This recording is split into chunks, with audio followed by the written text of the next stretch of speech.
Hello friends, welcome to KMB classes. मैं Tarun sir. और आज के इस वीडियो में हम जानेंगे शिक्षण सूत्र क्या होते हैं और शिक्षण सूत्रों का जो प्रयोग है वो किस तरह किया जाता है। इससे पहले 3 वीडियो बन चुकी है। जिस स्टूडेंट्स ने वो सभी वीडियो ना देखी हो वो उन वीडियो को जरूर देख ले, क्योंकि वहाँ से लगातार क्वेश्चन आते रहे हैं। और ये जो है लेक्चर 4 है। शिक्षण सूत्र के बारे में यहाँ पर जानेंगे कि शिक्षण सूत्र क्या होते हैं। शिक्षण सूत्र का प्रयोग शिक्षण प्रक्रिया को प्रभावी बनाने हेतु शिक्षण विधियों के अंतर्गत किया जाता है। तो दोस्तों, यहाँ पर ये मेन चीज है कि शिक्षण सूत्र जो है उसका प्रयोग शिक्षण प्रक्रिया को प्रभावी बनाने हेतु किया जाता है। जो भी शिक्षण किया जाता है, शिक्षण प्रक्रिया को यहाँ पर प्रभावी बनाने के लिए कुछ शिक्षण सूत्र होते हैं, उन सूत्रों का प्रयोग किया जाता है। और ये जो शिक्षण सूत्र हैं, ये इन शिक्षण सूत्रों का प्रयोग शिक्षण विधियों के अंतर्गत किया जाता है। इस तरह से शिक्षण प्रक्रिया को प्रभावी बनाने हेतु कुछ शिक्षण सूत्र होते हैं और उन सूत्रों का प्रयोग जो है हम शिक्षण विधियों के अंतर्गत करते हैं। शिक्षण सूत्रों के अंतर्गत शिक्षण प्रक्रिया को प्रभावी बनाने हेतु कुछ शिक्षण सिद्धांत होते हैं। कौन कौन से सिद्धांत है, इन सभी चीजों के बारे में यहाँ पर डिस्कस करेंगे। सबसे पहले उपयोगिता का सिद्धांत। तो उपयोगिता का सिद्धांत अगर आप देखेंगे तो इसमें क्या होता है कि जो विषय वस्तु छात्र के लिए आवश्यक होती है, उसी विषय वस्तुओं को जब पढ़ाया जाता है तो उसी को उपयोगिता का सिद्धांत कहा जाता है। इस तरह से शिक्षण प्रक्रिया के दौरान जो विषय वस्तु छात्र की आवश्यकताओं को ध्यान में रखकर पढ़ाया जाए, उसी को ही उपयोगिता का सिद्धांत कहते हैं। सेकंड है आवश्यकता का सिद्धांत। आवश्यकता का सिद्धांत से तात्पर्य है कि जो भी समस्या है, क्योंकि शिक्षण प्रक्रिया के अंतर्गत हम क्या करते हैं, शिक्षण समस्या का समाधान करते हैं।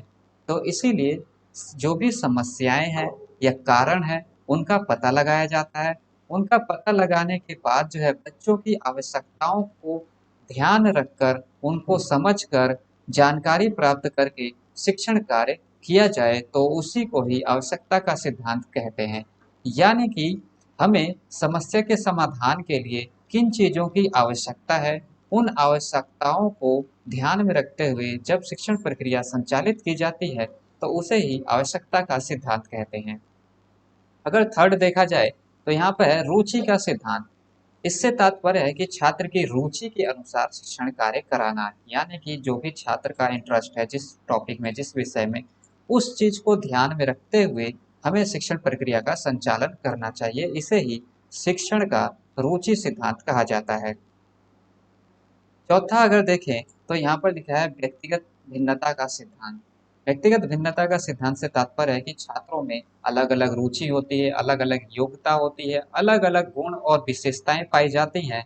और इसीलिए उन सभी वातावरण या फिर शारीरिक गठन के आधार पर हमें शिक्षण प्रक्रिया जारी रखना चाहिए। तो इस तरह से यहाँ पे व्यक्तिगत भिन्नता को ध्यान में रखते हुए जब कोई शिक्षक शिक्षण प्रक्रिया प्रारंभ करता है तो उसे ही व्यक्तिगत भिन्नता का सिद्धांत कहा जाता है। फिफ्थ नंबर की अगर हम बात करें तो इसमें है आईसीटी का सिद्धांत। और आईसीटी के सिद्धांत से तात्पर्य है कि शिक्षण समस्या के समाधान हेतु तकनीकी का प्रयोग करना। यानी कि कोई शिक्षण समस्या आ गई और उस समस्या का समाधान हमें जब तकनीकों के माध्यम से करते हैं, इन्हीं तकनीकों की सहायता से जब शिक्षण कार्य किया जाता है तो उसे ही आईसीटी का सिद्धांत कहा जाता है। सिक्स्थ नंबर की अगर हम बात करें तो इसमें लिखा है नियोजन का सिद्धांत।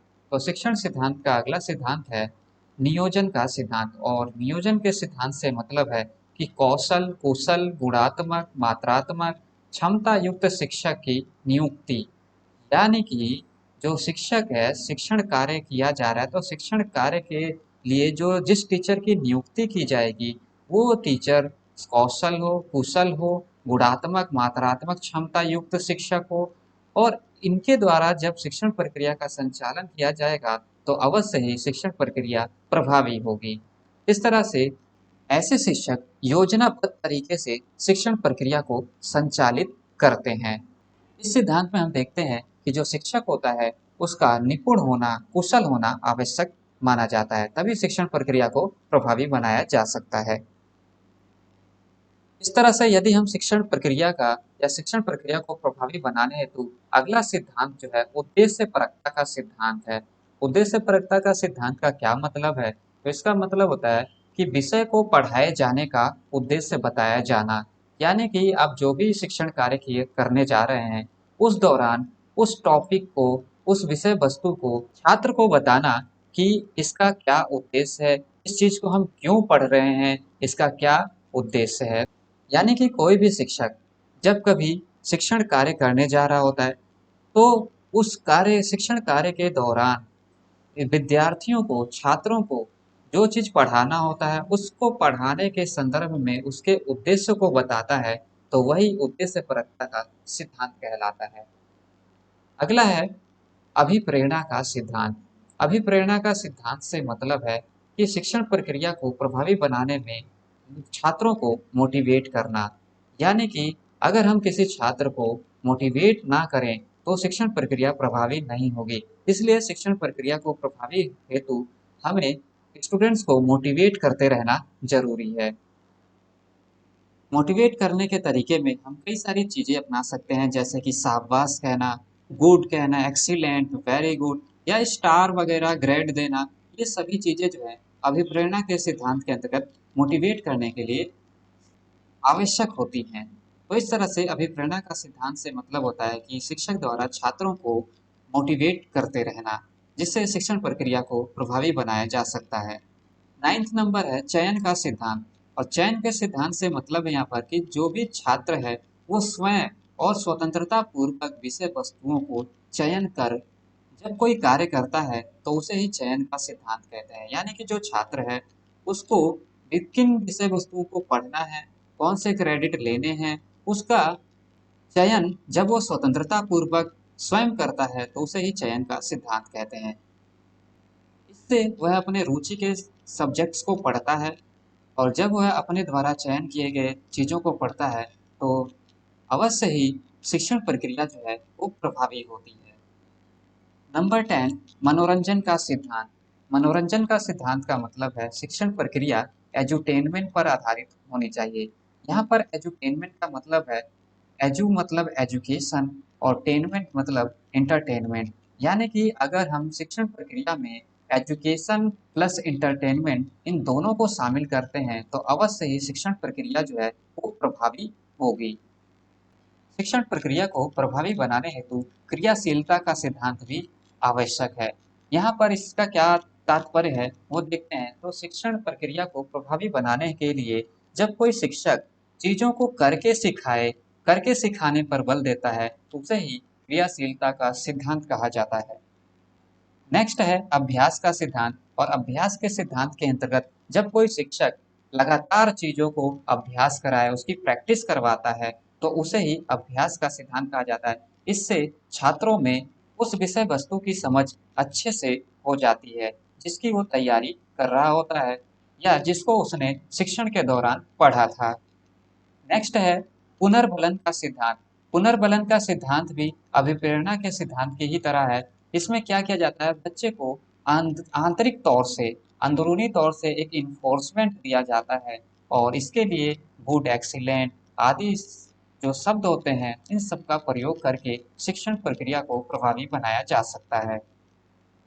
इस तरह से यह सभी शिक्षण प्रक्रिया को प्रभावी बनाने हेतु महत्वपूर्ण सिद्धांत होते हैं। इस वीडियो में हमने पढ़ा कि शिक्षण सूत्र क्या होते हैं। शिक्षण सूत्र यानी कि जो कि तो इसका प्रयोग शिक्षण प्रक्रिया को प्रभावी बनाने हेतु किया जाता है और शिक्षण विधियों के अंतर्गत किया जाता है।